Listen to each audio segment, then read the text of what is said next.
नमस्कार दोस्तों। ब्रेकअप के बाद क्या?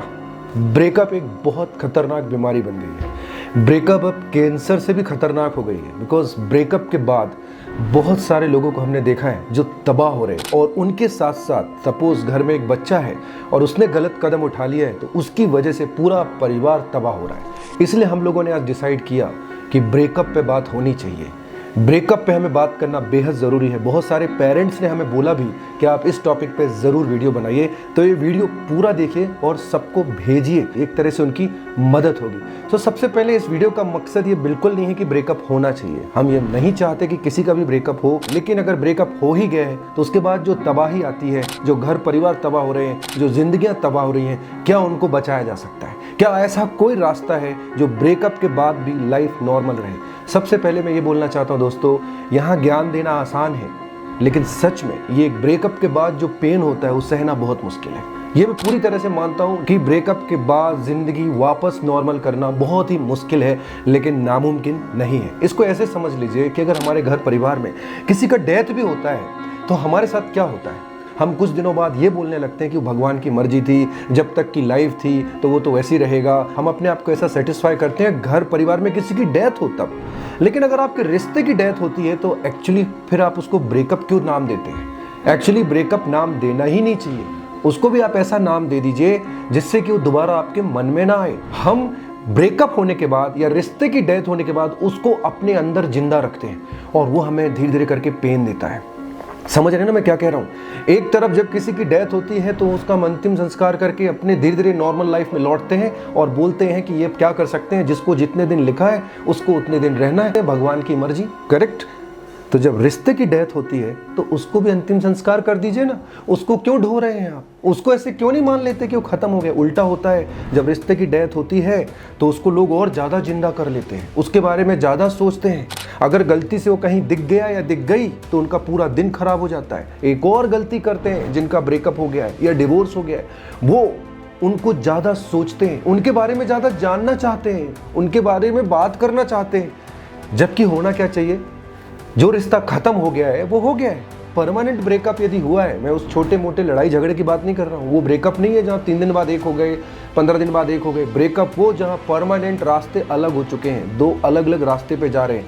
परमानेंट ब्रेकअप के बाद उसको आप जिंदा रख के अपने आप को पैनिक रखते क्यों हैं? क्यों रखते हैं आप? मुश्किल है, लेकिन उसमें 2 तरीके हो सकते हैं। एक, थोड़ा सा अध्यात्म की तरह जुड़िए, आध्यात्मिक थोड़ा सा कुछ जुड़ सकते जुड़िए। दूसरा, कुछ मिशन लीजिए ना लाइफ में। लाइफ में सब खत्म कैसे हो गया?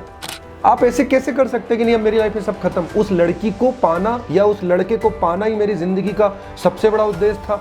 ऐसा तो नहीं हो सकता। ऐसा है तो बहुत गलत है।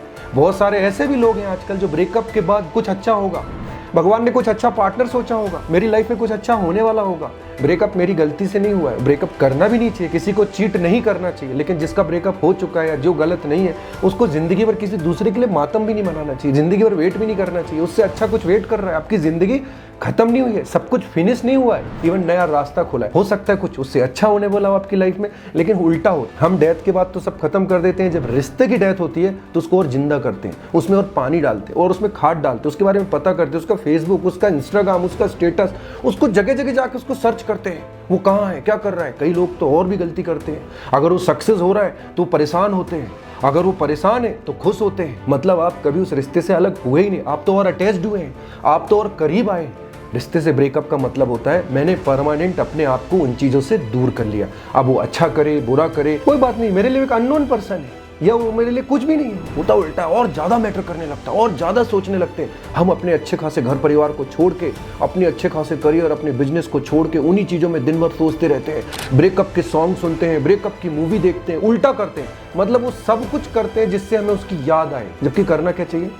हम जनरली बोलते क्या है दूसरों को, अरे भाई जो होना था हो गया, अब आगे बढ़ो। मैं ये भी मानता हूँ ये सारी प्रोसेस इतनी आसान नहीं है, मुश्किल है, लेकिन रास्ता क्या है? रास्ता फिर आप जिंदगी भर रो, रास्ता है कि आप जिंदगी भर परेशान हो और गलत कदम उठाओ, अपने करियर, जॉब, बिजनेस, परिवार, जो आपको प्यार करते हैं आप उनको भी छोड़ते जा रहे हो। उसके लिए आप उनको दूर कर रहे हो या उनसे दूर हो रहे हो जो आपको बहुत प्यार करते हैं। आप सोचिए आप क्या कर रहे हो। ब्रेकअप हो सकता है और हो सकता है इसको ऐसे लेने की जरूरत है कि अगर मेरी गलती नहीं है या कुछ हो भी गया लाइफ में, डिवोर्स हो भी गया, तो उससे आगे निकलना पड़ेगा। उस रिश्ते को वहीं पे खत्म करना पड़ेगा परमानेंटली। परमानेंटली मतलब परमानेंटली। अगर रास्ते में कभी मिल भी गया, कहीं दिख भी गया, कोई पार्टी में मिल गया, तो इट्स वेरी नॉर्मल। ना मैं बात करने, मतलब आपके ऊपर है आपका ब्रेकअप किस लेवल तक का है। अगर आपका ब्रेकअप ऐसा है कि नहीं मैं हेलो हाय कर सकते हैं, कोई दिक्कत नहीं है, और अगर आपको मन नहीं है तो आप इग्नोर कर सकते हैं। तो दोस्तों, ब्रेकअप से आपको कोई वीडियो नहीं निकाल सकता, कोई ताकत नहीं निकाल सकती। ब्रेकअप में ऐसा कुछ नहीं होता है, बस उस रिश्ते को आप अंतिम संस्कार कीजिए। उसके बारे में ज़्यादा मत जानिए, आप अंदर मत घुसिए। उल्टा होता है, हम और ज़्यादा उसको कुरेदने लगते हैं, ज़्यादा जानना चाहते हैं, और वहीं से हमारी लाइफ खराब होना शुरू होती है। आपकी लाइफ में कोई मिशन नहीं है क्या? आपकी लाइफ में और कोई नहीं इंपॉर्टेंट? आप क्या बोल रहे हो अपने आप को? क्यों झूठ बोल रहे हो? अपने आप को कमरे में बंद क्यों कर रहे हो? आप अपने आप को डिप्रेशन में क्यों डाल रहे हो? अब्दुल कलाम ने तो शादी नहीं की, रतन टाटा ने शादी नहीं की। उन्होंने तो बोला अपने एक जगह इंटरव्यू में कि हाँ एक लड़की थी, बोला था वो नहीं मिली। पढ़ो आप रतन टाटा को, नहीं कर पाया शादी वो लड़की थी, तो ये थोड़ी बोला उस लड़की की वजह से मैं तबाह हो गया। आज वो सक्सेसफुल है, आज हम उनको सैल्यूट करते हैं। तो दोस्तों, ब्रेकअप से निकलने का एक ही तरीका है, आपको उसको परमानेंट खत्म करना पड़ेगा। अपने आप को बिजी करना पड़ेगा अपने मिशन में, अपने गोल में, आप जो करना चाहते हो। थोड़ा सा अध्यात्म की तरफ भी आप आ सकते हो। उन लोगों से प्यार करो जो आपसे प्यार करते हैं, उनके लिए अपने परिवार का जिंदगी तबाह मत करो जो आपसे प्यार नहीं करते हैं। आप उनसे बदला लेने की मत सोचिए, उनके दुख में सुखी मत ढूंढिए और उनके सुख में दुखी मत होइए। याद रखिए, हो सकता है आपके लिए कोई बेटर ऑप्शन हो सकता है आपकी लाइफ में कुछ अच्छा आने वाला हो, लेकिन अगर आप खुद अपने आप को कमरे में बंद कर लिए, जॉब बिजनेस से दूर हो गए, उन लोगों से दूर हो गए जो आपको प्यार करते हैं, तो आपके रास्ते बंद हो जाएंगे और आपको बहुत दिनों में पता चलेगा कि मैंने ये क्या कर लिया। तो आज के बाद याद रखिए, ब्रेकअप हो, दर्द होगा, कुछ दिन बुरा लगेगा, लेकिन धीरे धीरे निकलिए, आगे बढ़िए, खुश रहिए, उनके साथ रहिए जो आपको प्यार करते हैं। Thank you.